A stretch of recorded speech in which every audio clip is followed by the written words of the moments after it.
Passando 1% do nosso tempo com Deus, hoje eu vou fazer um alerta. Você pensa que está enganando quem? Segundo livro de Samuel, capítulo 11. Decorrido um ano, no tempo que os reis costumavam sair para a guerra, Davi enviou Joabe, seus oficiais e todo Israel. Eles destruíram os filhos de Amon e sitiaram a cidade de Rabá, mas Davi ficou em Jerusalém. Uma tarde, Davi se levantou do seu leito e andava passeando no terraço do palácio real. Davi viu uma mulher que estava tomando banho. Ela era muito bonita. Davi mandou perguntar quem era. Disseram-lhe: é Batseba, filha de Eliã e mulher de Urias, o heteu. Então Davi mandou mensageiros que a trouxessem. Ela veio e ele se deitou com ela. Ora, Batseba tinha acabado de se purificar da impureza da menstruação. Depois ela voltou para casa. A mulher concebeu e mandou a dizer a Davi: estou grávida.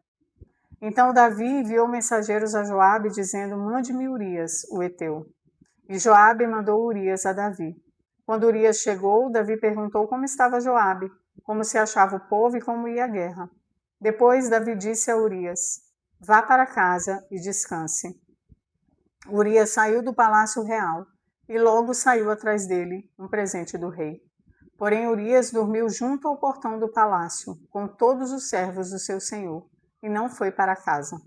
Relataram isso a Davi, dizendo: Urias não foi para casa.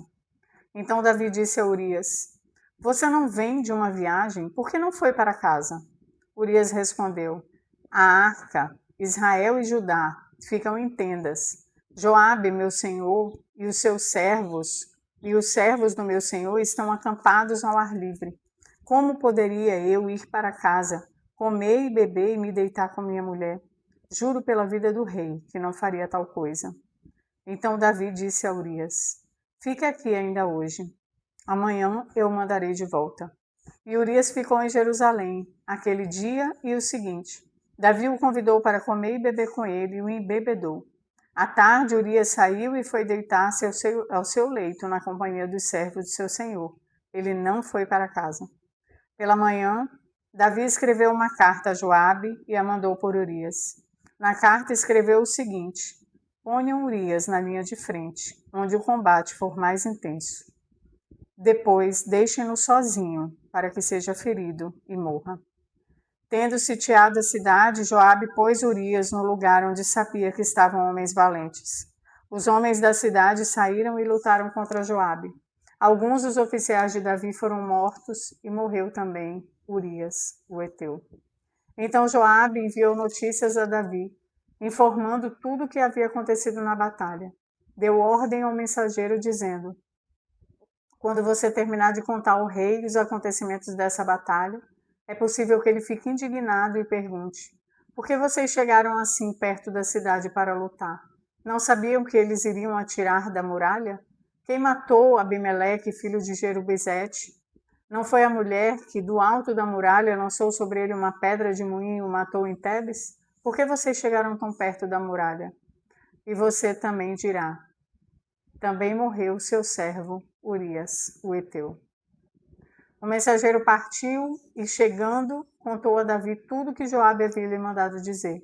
O mensageiro disse a Davi: na verdade, aqueles homens eram mais fortes do que nós e saíram para lutar contra nós em campo aberto. Mas nós fomos contra eles até a entrada do portão. Então os flecheiros do alto da muralha atiraram contra os servos do rei, e alguns deles foram mortos. Também morreu seu servo Urias, o heteu. Davi respondeu ao mensageiro: diga a Joabe que não encare isso como um mal, porque a espada devora tanto este como aquele, que ele intensifique o seu ataque à cidade até conquistá-la. Quanto a você, encoraje Joabe. Quando a mulher de Urias soube que seu marido era morto, ela chorou por ele. Passado o luto, Davi mandou buscá-la e a trouxe para o palácio. Ela se tornou sua mulher e lhe deu um filho. Porém, isso o que Davi tinha feito, pareceu mal aos olhos do Senhor. Eu vou emendar no 12 para não xingar Davi aqui, né? Porque vai ficar feio. O Senhor enviou Natã a Davi. Natã foi falar com Davi e lhe disse: Havia numa cidade 2 homens, um rico, outro pobre. O rico tinha ovelhas e gado em grande número, mas o pobre não tinha coisa nenhuma, a não ser uma cordeirinha que havia comprado. Ele a criou e ela cresceu em sua casa junto com seus filhos. Comia da sua comida e bebia do seu copo. Dormia nos seus braços e ele a tinha como filha. Certo dia chegou um viajante à casa do homem rico e este não quis pegar uma das suas ovelhas ou um dos seus bois para dar de comer ao visitante que havia chegado. Em vez disso, pegou a cordeirinha do homem pobre e a preparou para o homem que havia chegado. Então o furor de Davi se acendeu contra aquele homem e ele disse a Natã: Tão certo como vive o Senhor, o homem que fez isso deve ser morto. E pela cordeirinha restituirá 4 vezes, porque fez uma coisa dessas e porque não se compadeceu. Então Natã disse a Davi: Esse homem é você. Assim diz o Senhor, o Deus de Israel: Eu ungi rei sobre Israel e o livrei das mãos de Saul. Eu lhe dei a casa do seu senhor e as suas mulheres em seus braços. Também lhe dei a casa de Israel e de Judá. E se isso fosse pouco, eu teria acrescentado tais e tais coisas. Por que então você desprezou a palavra do Senhor, fazendo o que era mal aos olhos dele? Com a espada você matou Urias, o heteu. Você tomou por esposa a mulher dele, depois de o matar com a espada dos filhos de Amon. Agora, pois, a espada jamais se afastará da sua casa, porque você me desprezou e tomou a mulher de Urias, o heteu, para ser sua mulher. Assim diz o Senhor: Eis que farei com que da sua própria casa venha o mal sobre você. Tomarei as suas mulheres à sua própria vista e as darei a outro homem, que se deitará com elas em plena luz do dia. Porque você fez em segredo, mas eu farei isso diante de todo Israel, em plena luz do dia. Então Davi disse a Natã: Pequei contra o Senhor. E Natã respondeu: Também o Senhor perdoou o seu pecado. Você não morrerá. Mas porque com isso você deu motivo aos seus inimigos do Senhor blasfemassem, também o filho que lhe nasceu morrerá. Então Natã foi para sua casa. E o Senhor feriu a criança que a mulher de Urias teve com Davi, e a criança adoeceu gravemente. Davi suplicou a Deus pela criança. Davi jejuava e, entrando em casa, passava a noite deitado no chão. Então os anciãos do seu palácio se aproximaram dele para o levantar do chão, porém ele não quis e não comeu com eles. No 7º dia, a criança morreu. E os servos de Davi ficaram com medo de informá-lo de que a criança estava morta, porque diziam: Quando a criança ainda estava viva, falávamos com ele, mas ele não dava ouvidos à nossa voz. Como então vamos dizer a ele que a criança morreu? Poderá fazer alguma loucura. Mas Davi notou que os seus servos cochichavam uns com os outros e entendeu que a criança havia morrido. Então perguntou: A criança morreu? Eles responderam: Morreu. Então Davi se levantou do chão, lavou-se, ungiu-se, trocou de roupa, entrou na casa do Senhor e o adorou. Depois voltou para o palácio e pediu comida. Puseram-no diante dele e ele comeu.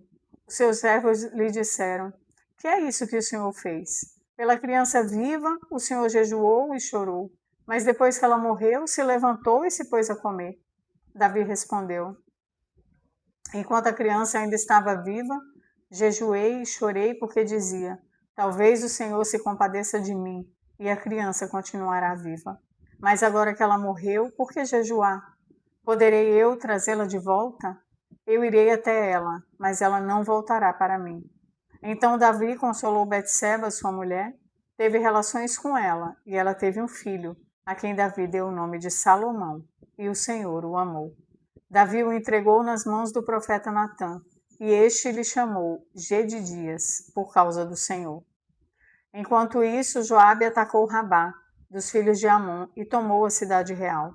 Então Joabe mandou mensageiros a Davi, dizendo: Lutei contra Rabá e tomei a cidade das águas. Reúna agora o resto dos exércitos e cerque a cidade para tomá-la. Do contrário, se eu a tomar, ela poderá ser chamada pelo meu nome. Então Davi reuniu todo o povo, marchou para Rabá, lutou contra ela e a tomou. Tirou a coroa da cabeça do seu rei. O peso da coroa era de 34 quilos de ouro, e havia nelas pedras preciosas. Essa coroa foi posta na cabeça de Davi, e da cidade ele levou muitos despojos. Também trouxe o povo que havia nela e os fez trabalhar com serras, picaretas, machados de ferro em fornos de tijolos. Davi fez o mesmo com todas as cidades dos filhos de Amon. Depois voltou com todo o exército para Jerusalém. Você tem deixado muitas janelas abertas? Às vezes nós nos colocamos em risco. Sabemos que não podemos olhar naquela janela, mas vamos lá e olhamos. Sabemos que não podemos abrir aquele site. Sabemos que não podemos visitar aquele lugar, ligar para aquela pessoa. Sabemos que não podemos confiar em nós mesmos. Quanta desgraça por causa de uma decisão tão tola. É muito triste. Mas Davi nos dá uma lição aqui. A primeira é de se arrepender. Apesar de tão terrível aquilo que ele fez, ele vai sofrer consequências. Você vai ver nos próximos capítulos. Mas ele foi perdoado. Ele foi perdoado. Batseba tem outro filho. Essa é a lição que ele nos dá, se arrepender. A primeira. A segunda lição é o que ele faz quando não tem mais jeito. Levanta, ergue a cabeça e continua. Se pecarmos e ficarmos olhando para trás, não vamos conseguir avançar. Mesmo que a gente sofra as consequências do nosso pecado, precisamos seguir em frente. Eu digo mesmo que porque às vezes Deus é tão generoso que nos livra, mas a maioria das vezes vamos sofrer as consequências pelo nosso pecado. Mas isso não nos impede de levantar e seguir em frente. Capítulo 13. Passado algum tempo, aconteceu o seguinte. Absalão, filho de Davi, tinha uma irmã muito bonita, cujo nome era Tamar. Aminon, filho de Davi, apaixonou-se por ela. Aminon ficou angustiado por causa de Tamar, sua irmã, a ponto de adoecer, pois sendo ela virgem, parecia impossível para ele fazer alguma coisa com ela. Mas Aminon tinha um amigo que se chamava Jonadab, filho de Simeia, irmão de Davi. Jonadab era um homem muito esperto, e ele disse a Aminon: por que você está emagrecendo tanto dia após dia, ó filho do rei? Por que não me conta o que está acontecendo? Então Aminon disse: estou apaixonado por Tamar, irmã de Absalão, meu irmão por parte de pai. Jonadab respondeu: deite-se na sua cama e finja que está doente. Quando seu pai vier visitá-lo, diga: por favor, permita que a minha irmã Tamar venha e me dê de comer, que ela prepare a comida diante de mim para que eu coma na sua mão.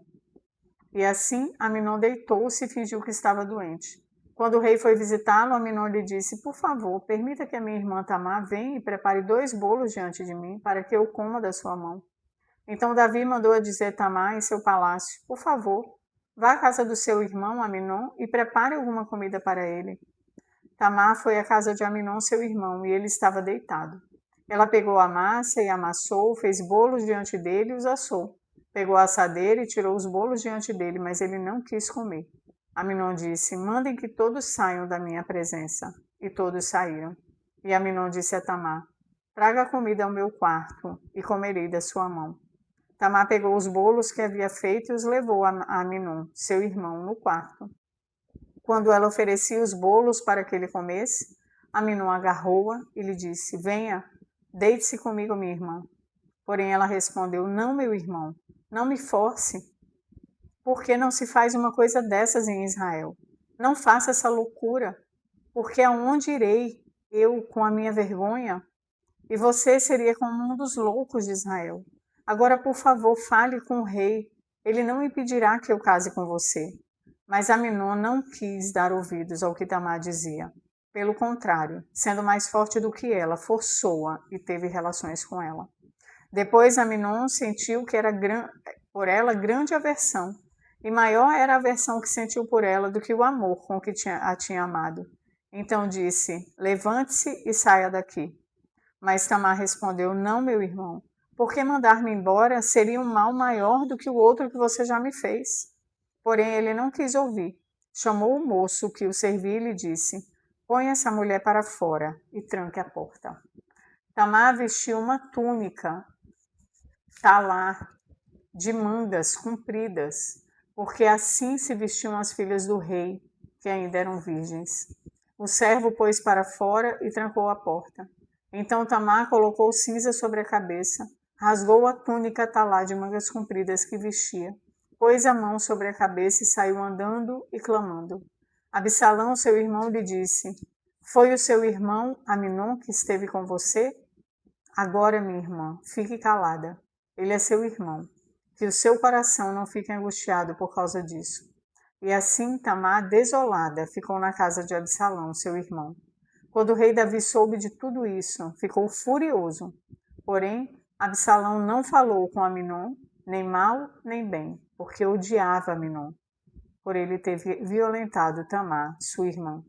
Passados 2 anos, Absalão tosqueava suas ovelhas em Baal-Azor, perto de Efraim, e convidou todos os filhos do rei para irem até lá. Absalão foi falar com o rei e disse: eis que este teu servo está fazendo a tosquia das ovelhas. Peço que o rei e os seus servidores acompanhem este seu servo. O rei, porém, disse a Absalão: não, meu filho, não vamos todos juntos para não sermos pesados a você. Absalão insistiu, mas o rei não quis ir. Contudo, o abençoou. Então Absalão disse: se o rei não quer ir, pelo menos deixe que meu irmão Aminon nos acompanhe. Porém o rei lhe disse: por que ele iria com você? Absalão insistiu. E o rei deixou que Aminon e todos os seus filhos fossem com ele. Absalão deu ordem aos seus moços, dizendo: fiquem atentos. Quando o coração de Aminon estiver alegre de vinho, e eu der uma ordem para matá-lo, então matem-no. Não tenham medo, pois sou eu quem está ordenando. Sejam fortes e valentes. E os moços de Absalão fizeram com Aminon, como Absalão lhe havia ordenado. Então todos os filhos do rei se levantaram, cada um montou a sua mula e fugiram. Estavam eles ainda a caminho quando chegou a Davi essa notícia.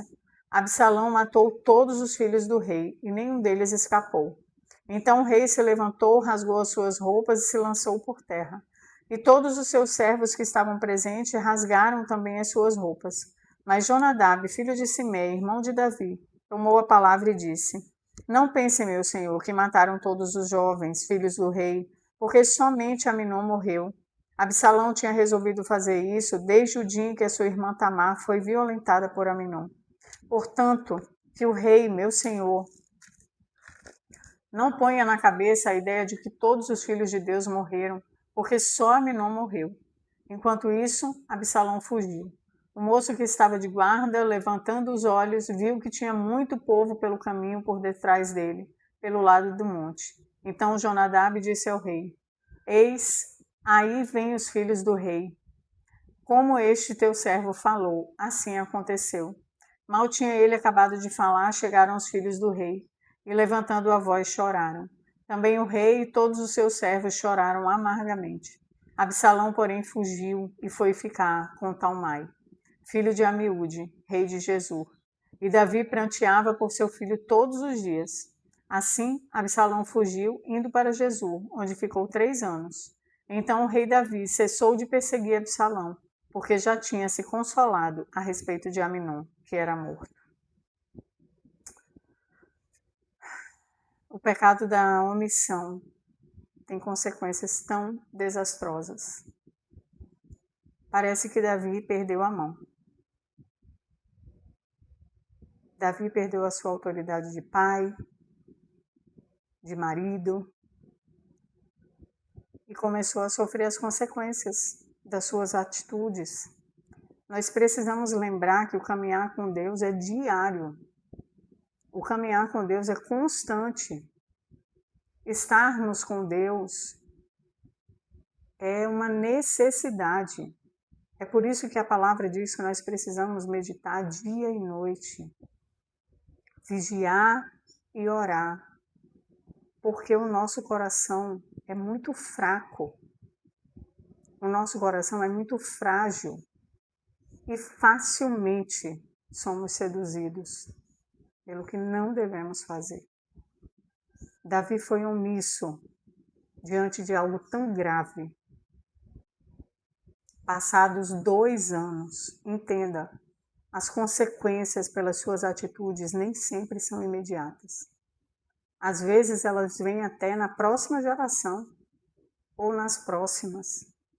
Por isso precisamos caminhar com Deus todos os dias e estar atentos à sua palavra para escolher fazer a sua vontade e assim sermos abençoados agora,